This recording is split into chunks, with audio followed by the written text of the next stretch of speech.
Here we are again for another episode of Doable Discipleship. My name's Doug. My name's Jason. And this is a Saddleback Church podcast and YouTube show designed to help you deepen your friendship with God. But we like to call it for short, the show that helps you grow and points you to class. That's right. This episode is brought to you by class. We got one coming up, October 14th. Here at the Lake Forest campus, and I believe at many of the other campuses as well. So you can go online, saddleback.com/class, see which classes are available at a campus near you, continue rounding those bases. Start with Class 101 and keep her going. Keep her going. That's right. Yep, well said. Today, we are continuing our series on spiritual practices. In fact, in Class 201, we teach some basic spiritual practices to get you started. In this series, we're talking about a few spiritual practices or disciplines that can kind of help you take your spiritual growth to the next level, maybe push you a little bit beyond your previous boundaries and grow a little more in some really key areas. We've already talked about the practice of fasting with Buddy Owens. That was a great episode. Go back and check that one out if you missed it. That was episode 70. So check that one out. Last week, we talked about silence and solitude and how important it is to just find time for quiet to connect one-to-one with God. We even found a nice time for quiet on that episode, didn't we, Doug? We did. About 10 seconds of dead air that I'm sure people were loving, surprised and jarred by. And today we're talking about the practice of rest. Getting enough of it? Probably not. Today we're going to talk about rest. And this may seem like one that's out of left field, but rest is actually a very, very important personal discipline, not only because of the increasingly popular self-care idea that everybody's got, but specifically because rest is a way that you can connect with your Savior. We're going to talk to a guy named Matt Graybill today who has recently taken some personal time, 3 days of rest. We're going to hear about his experience and how he found that both refreshing, enjoyable, and helpful for his spiritual growth journey. Am I forgetting anything? No, I was supposed to say that part, but you took it away, Doug, so let's continue on to the episode.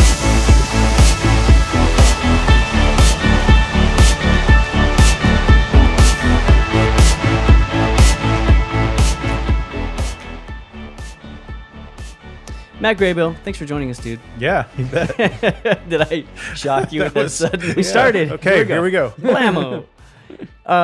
Tell us a little bit about who you are. You've been at Saddleback for a little while now. How long have you been on staff? What do you do? Yeah, so I've been on staff for about 3.5 years, close to 4 years. In February, it'll be 4 years.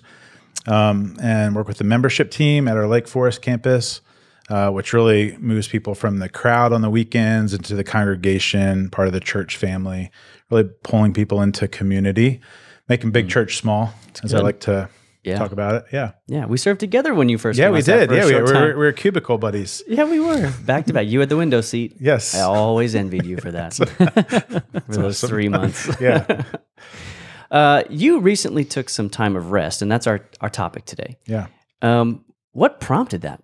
Because it was a pretty radical. I remember when you told me what you did to get some time of rest, I went, dang. Yeah. That's Yeah, sweet. Yeah. Yeah. So what it brought wasn't that just on? like a little short rest. So it was 5 days. Yeah, it was a good. Oh, 5 days. I think in the intro we said 3 days. Oh, 5 yes. days. There we go. Yeah. It's even more radical than I remember. Yeah. Yeah. So what prompted it was actually, to me, to be totally transparent, I was like really at an unhealthy spot, pretty stressed out. And it was actually the encouragement of my wife saying, you need to do this for the sake of yourself, our family, like the team that you lead. Of which we should mention that his wife is Beth Graybill, who has been on a number of episodes of the show early on. Yeah, she was on our team, and she came on the show way before you. Probably way better than me. Well, we'll see how this goes. Yeah. We're just getting started. Yeah. So I think, oftentimes, sometimes people can see how you're doing before you can even see how you're doing. I was just kind of in motion.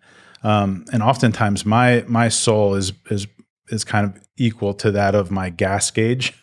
And so my car had been running on empty for a really long time. And so did the gauge of my soul. And so, I think for me, it was just like, I gotta keep going trying to juggle a number of different things. But just through her prompting, through just realizing like, hey, I'm not doing that well. I just need time to pause. So that's really what prompted it for me. And I had been sensing like I need some time away, but there was always like the next thing to do or the next meeting or the next big initiative. And I always felt like I got to be a part of that. And so actually disciplining myself to say, no, I just need to take some time was really healthy for me to be able to do. That's great. Yeah. Yeah.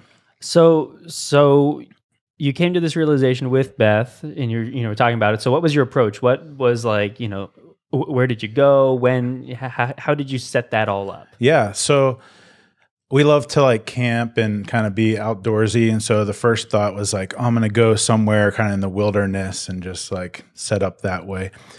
Through this whole time, I felt like God just kind of started revealing himself to me through people and through different opportunities. And so had marked my calendar, this is when I'm going to do it. And then I had a guy said, hey, I have a connection with a condo and I'd love to make this available for you. And so it was a condo in Catalina Island, which I was like, wow, this is pretty amazing. Yeah. I am getting away. Yes. Yeah. That's good. So like it ended up not being this rustic experience, but it actually ended up being this really cool, simple place that I was just able to actually look out on this patio out towards the ocean. And so it was really like just mindful of my time and what that looked like. And I really sensed God saying, hey, you need to be alone. You need to be in silence and solitude. And this just needs to be a simple time. I think, for a lot of us, we spend so much time doing that we really don't notice like just the being part. Like I was doing so much for God instead of just being with God. And I really sense God saying, hey, just be with me in this moment. No agenda. No agenda other than like focus in on me. That's good. So I know as we're starting, we're kind of focusing in on kind of the nitty gritty at first, but I think it sets the picture. Yeah, so for sure. What were some of the guidelines that you gave yourself? I mean, obviously you put an ocean between, you and everything else that had been going on. And then, so what were your rules and guidelines that you gave yourself for remaining focused on time with God? Yeah, it's a great question. I really felt like I need to completely unplug.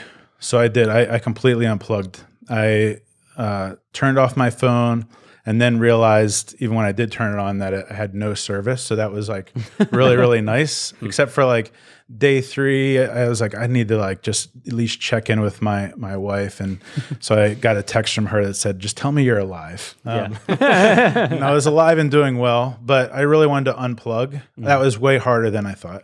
And then I also didn't want to like do a bunch of different things because I thought I'm going over to this island that my family's hiked for multiple days and there's all kinds of activities to do, but I need to be still. And I'm not gonna, there was like a TV there with like DVDs. I'm not gonna engage with that at all. I just brought my Bible. I brought a book that was appropriate for the season that I was in, and I brought my journal.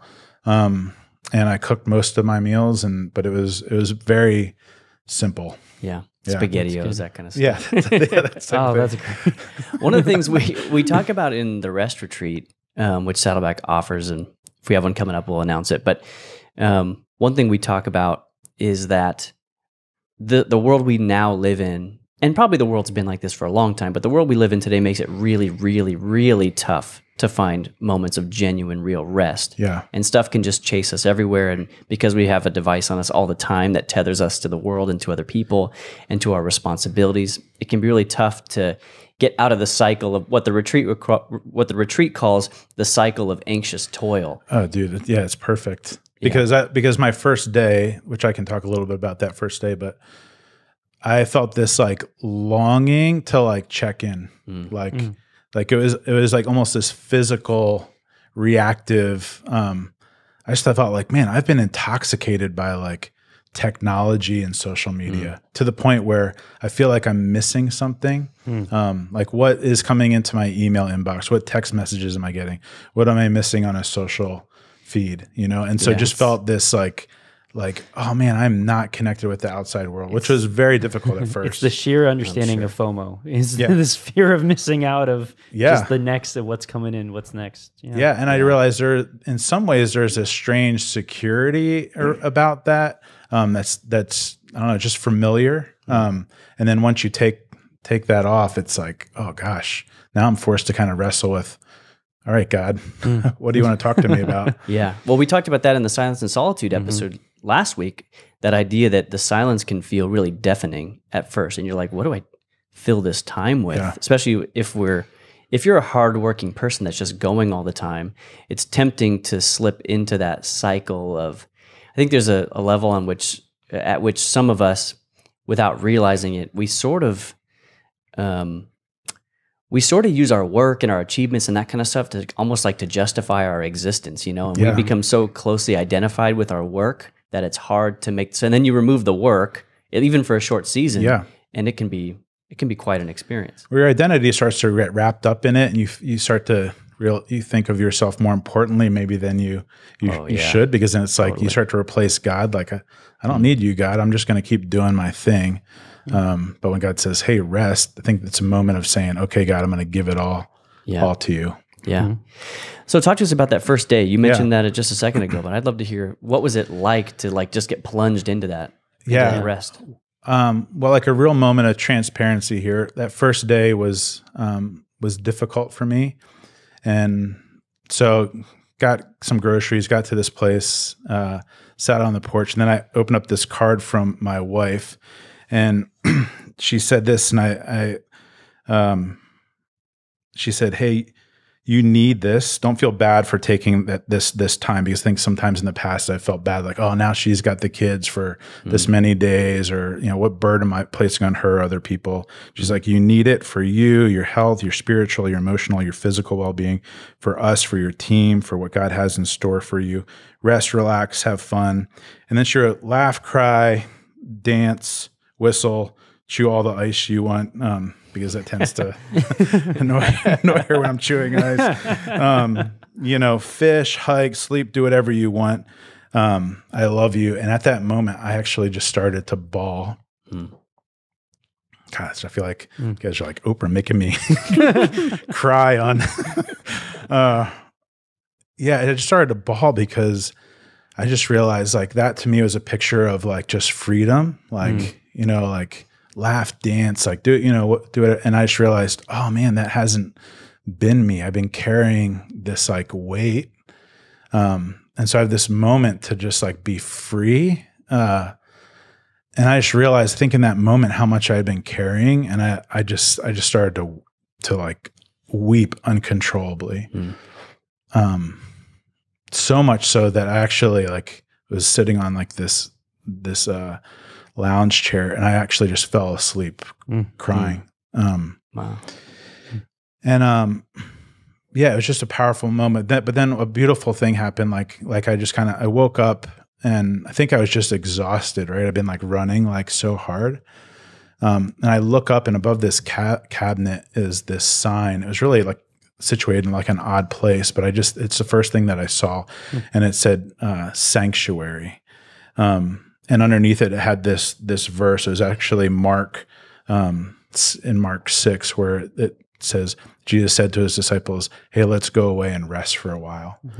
And that, like, I don't know, that just set the course for my time. One, I felt like God just saw me in that moment.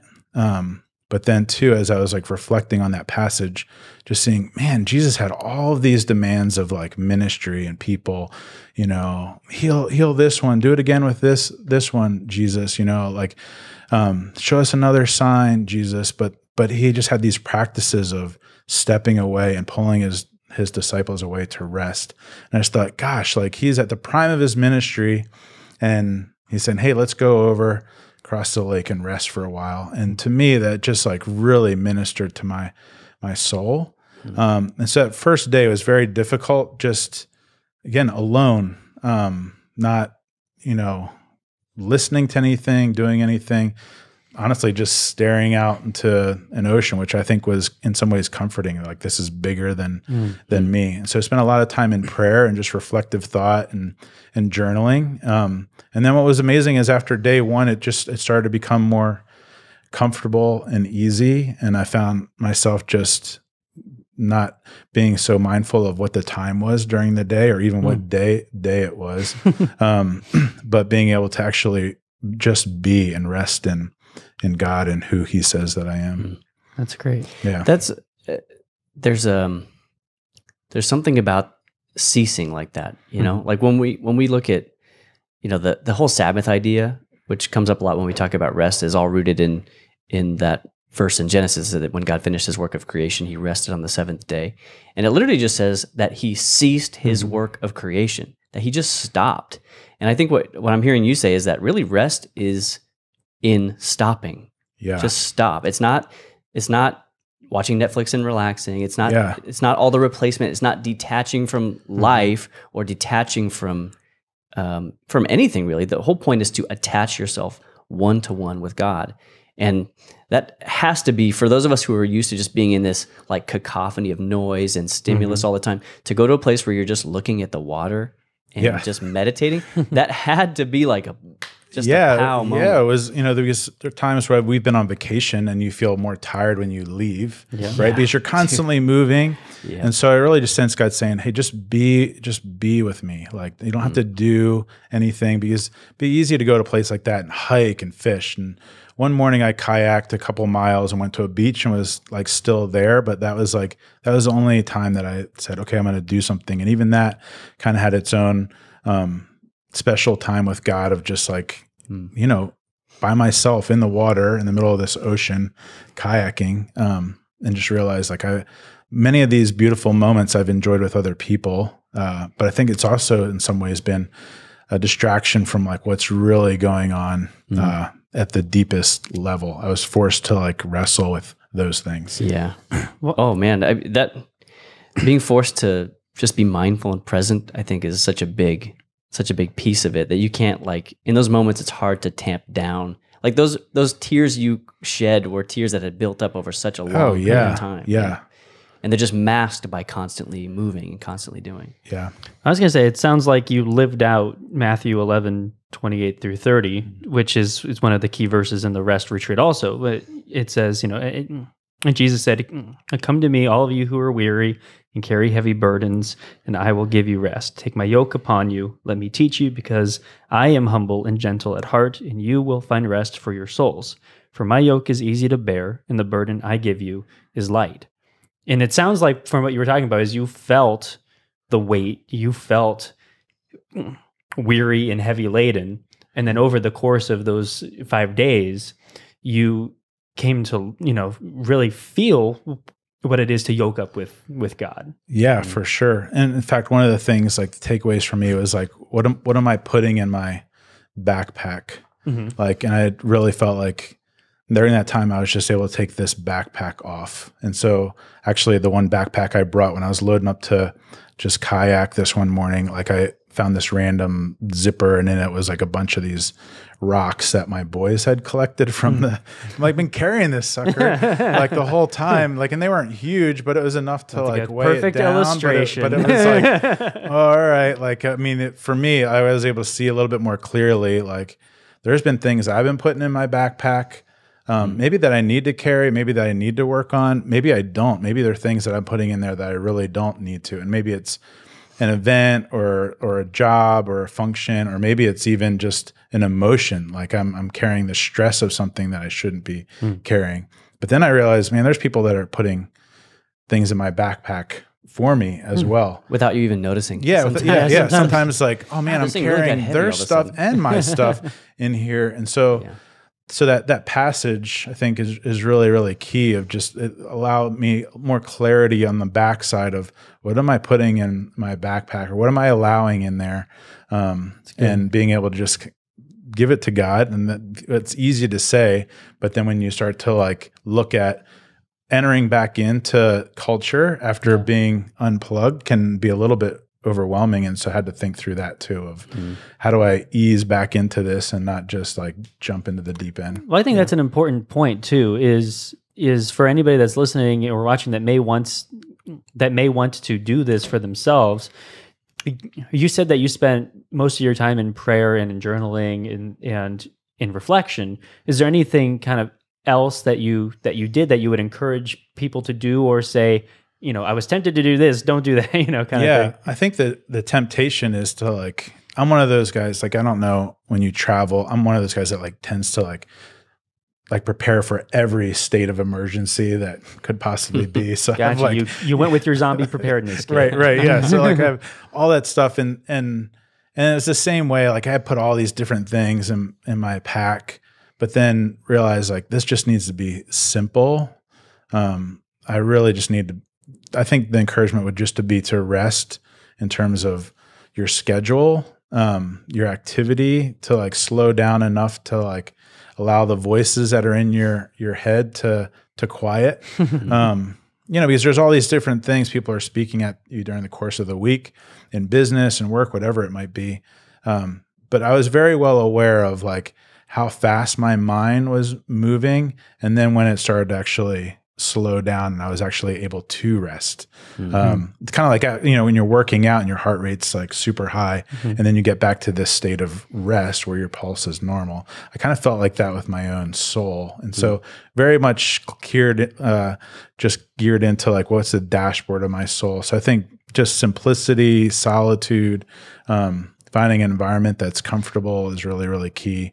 Being intentional about what you're doing. For me, I just felt like I need space to pray. I need space to read, need space to write.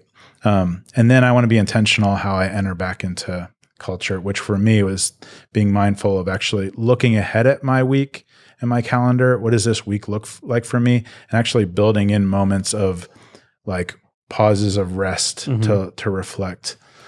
I think that's an interesting idea is, for you, as you express that time in writing and in praying, and I think for some, I think for some people it can have different outlets. Like if you're an artist, it could be a painting or drawing, or sketching while you're there, or it could be songwriting or whatever. Like there's different ways to outlet that. Cool. As long as it doesn't feel like work, like you have to produce something, right? Sure. Oh yeah.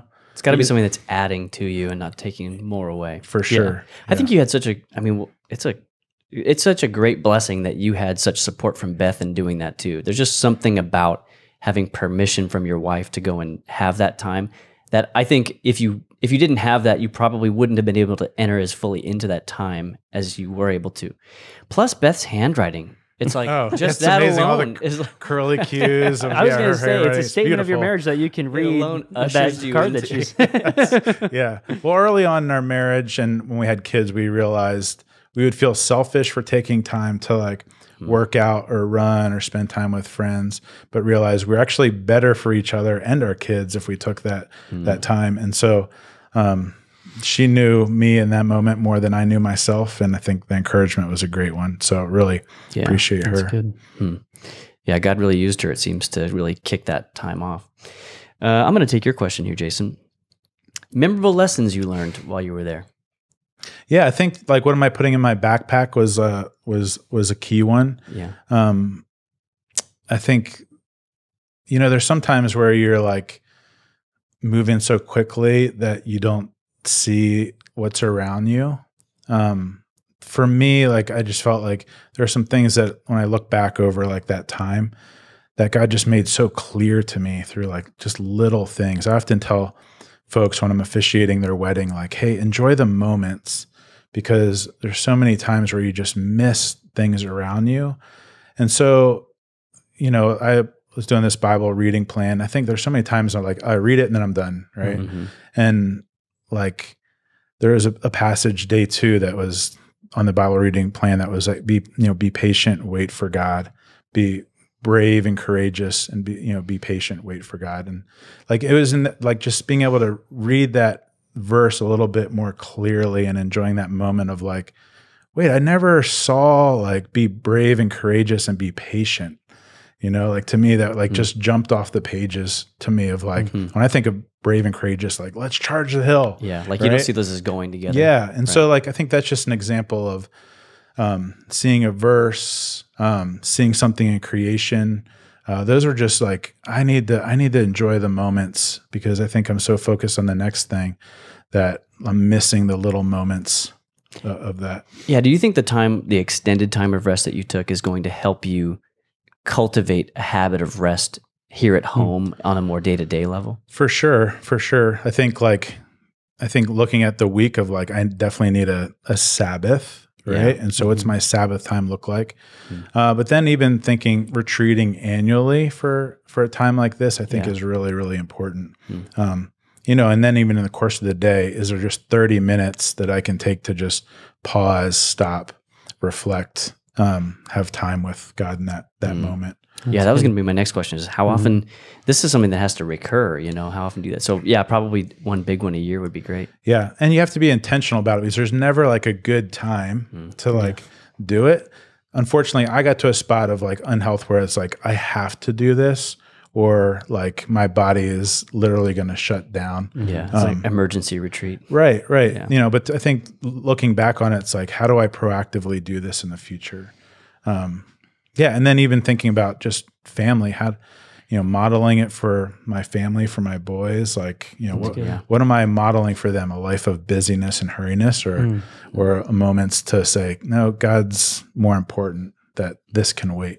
Man, that's good. We talked a little bit about encouragement for people during the time, but how would you encourage people who are kind of on the fence? Like, that sounds great. I don't know if it could work for me. Like, what would you say to, you know, a person that it's something that I think they know they want or need to do, but are kind of on the fence? Yeah. I mean, I think realistically it's able to look at read the dashboard of their soul. Sure. Right. And be honest with themselves in terms of their, you know, when they look at when I looked at my calendar, right, it was like packed out. Right. And like that, I think that just showed like the condition of like where I was at, and what was most important in my life. And if you looked at my calendar, or if you looked at just kind of like my schedule, you would see that revolved around doing.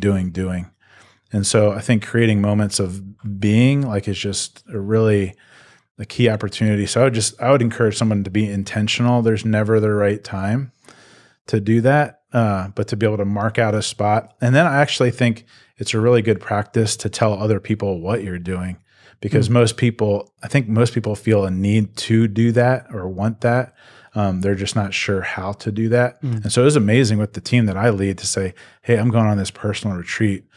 How many people since then have said, hey, I need to go on a personal retreat? That's good. You know, and it wasn't like, hey, I want some time off too, but like my soul needs that time. Like I've realized I've been moving and the people around me saw a difference from my pace from before and after. Yeah. And so I think that speaks loudly, but I think intentionality is key. Just mark it down. There's never a perfect time. Yeah. And this is why I'm doing it, because I believe that this is important. I need to spend time with God. Don't you think a lot of people don't take that time of rest, that extended time of rest, because they don't feel like they have the permission to do that? You know? Oh, yeah. Like your wife gave you permission to do that, and you kind of in this de facto way are giving your team permission to do that, the level of soul care that you yourself did. And you're a hard guy to work for. Yeah.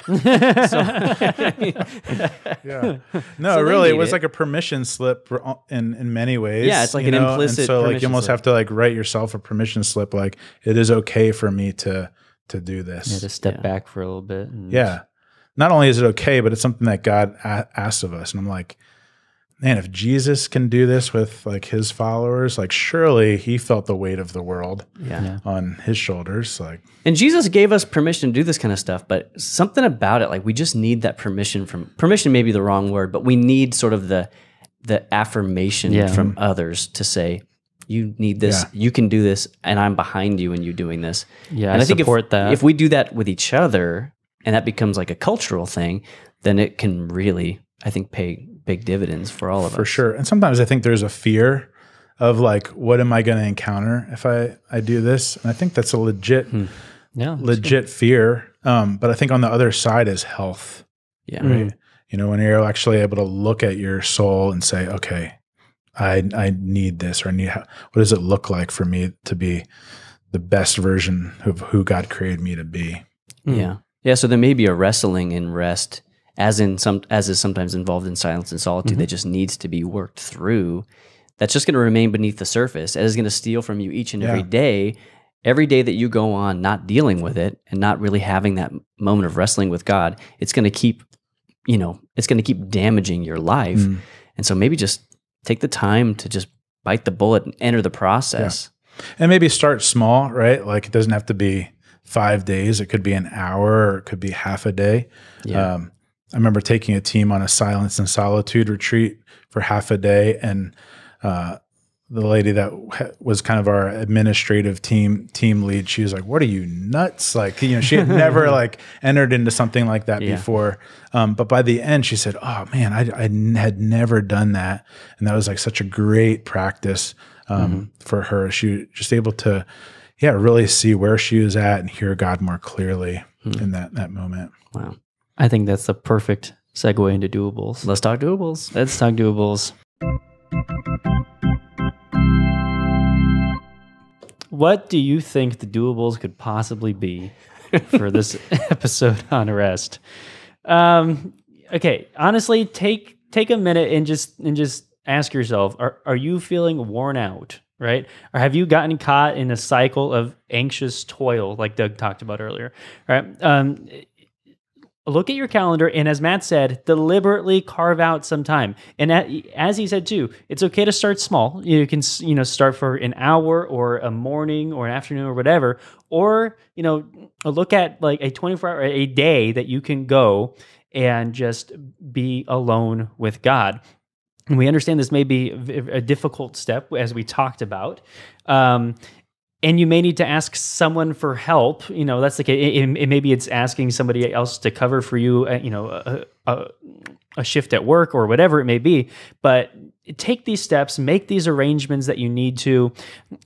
Talk about it with your spouse, and really just make this a priority in the next couple weeks, if you can, to just say, I'm going to do this, right? And don't forget that the goal of rest is not detachment, right? But it's attachment. It's not saying I'm going to detach from life and get away from it all. Instead, it's saying I'm going to attach to God and yoke myself to Him in this time. And what we'll do, since we don't have a rest retreat that's on the calendar coming up really soon, what we'll do is we'll take some of the main points and we'll put those in a document and put those in the show notes so you can check that out. So you'll have some basic teaching pieces that you can take into that time that might help you just frame your thinking, in addition to the great stuff that Matt has shared from his experience. I was going to say too, we do have a personal spiritual retreat guide that we can link to. So if you feel like you need, I need something to help guide my time, I'm not at this place yet where I can just go with nothing, then that's fine. It's these baby steps that we're doing. So we can link both these guides for you too. Yeah. Any closing words, Matt? I don't think so. Thanks, guys. I appreciate you guys. No, thank you for being here. Glad man. to have you too. Yeah. And you, man, when you told me, I think it was after staff meeting a couple weeks ago, you told me that you just got back from an extended time of retreat. I was like, dang, I want that. So now I got to go find my You time. need it. Yeah. Oh, Joyce. I may be asking you for something. Well, thanks so much for joining us. Yeah, thank you. Everybody, thanks for listening. Thanks for watching. We love you. We'll see you next time.